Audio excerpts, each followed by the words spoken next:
ኢትዮጵያ ማለት በትክክለኛው እቺ ናት። ይሄ ቀይ ባህር ይታያችኋል፣ እዚህ ጋር ሰው ይታያል። ይሄ ቀይ ባህር ነው። ይሄ ደግሞ አባይ ነው። ኢትዮጵያ ማለት እዚህ ውስጥ ነው ያለችው። ይሄኛው ውሃ ይመለከትሻል፣ ይሄኛው ውሃ አይመለከትሽም ብትላት አይሰራም። ኔቸር እንደዛ አይልም። ከኢትዮጵያ ጋር እዚህ ጋር ኤርትራ አለች። በዚህኛውም ያገባታል፣ በዚህኛውም ያገባታል። እዚህ ጋር ሱዳን አለች። በዚህኛውም ያገባታል፣ በዚህኛውም ያገባታል። እዚህ ጋር ግብጽ አለች። በዚህኛውም ያገባታል፣ በዚህኛውም ያገባታል። ለምሳሌ እኔ የማንም ሀገር ትልቅ ሀገር የሚባል ሰው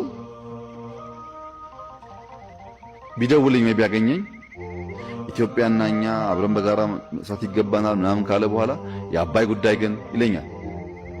አባይ እኮ እኛ ድንበር ውስጥ በእኛ ገንዘብ የሰው ውሃ ሳነካ ማንም አይሰማኝም።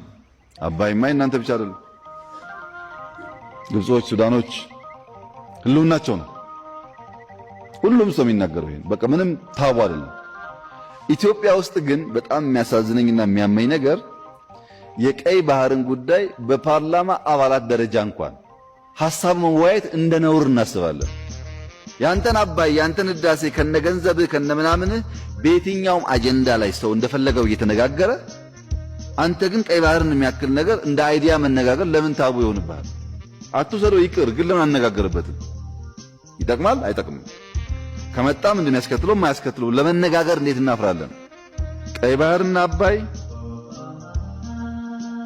ኢትዮጵያን የሚበይኑ ከኢትዮጵያ የተቆራኙ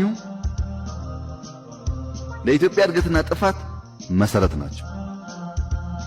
ጥቅሙ ግን ምን ይሁን? ልክ አሁን ህዳሴ ላይ እንደምንደራደረው መደራደር እንችላለን። ችግር የለውም።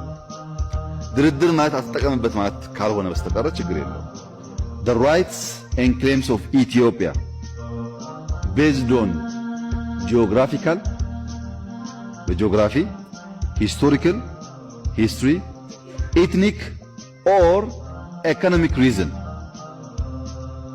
including in particular Ethiopia's legitimate need for adequate access to sea የሚል ዩኤን ቻርተር ላይ አለ።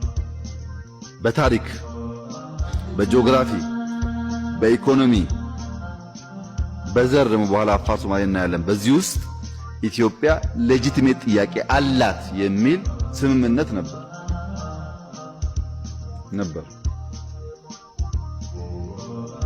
ይሄን ስምምነት መፈተሽ ያስፈልጋል። አንዳንዶች የቀይ ባህር ጉዳይ ሳናነሳ በሰላም ተቀምጠናል እኮ አሁን ለምን ዝም አንልም? ቢቀርብንስ? ከኤርትራ ቢያጋጨንስ? ከጅቡቲ ቢያጋጨንስ? የሚል ስጋት ያላቸው ሰዎች አሉ። 50 ሚሊዮን ነበርክ፣ አሁን በ2030 150 ሚሊዮን ልትሆን ነው። አሁን በ2030 150 ሚሊዮን ህዝብ ጂኦግራፊካል ፕሪዝን ሆኖ መኖር አይችልም። አንደኛ ድህነት አለ እንደምታውቁት፣ ብላስት ያደርጋል።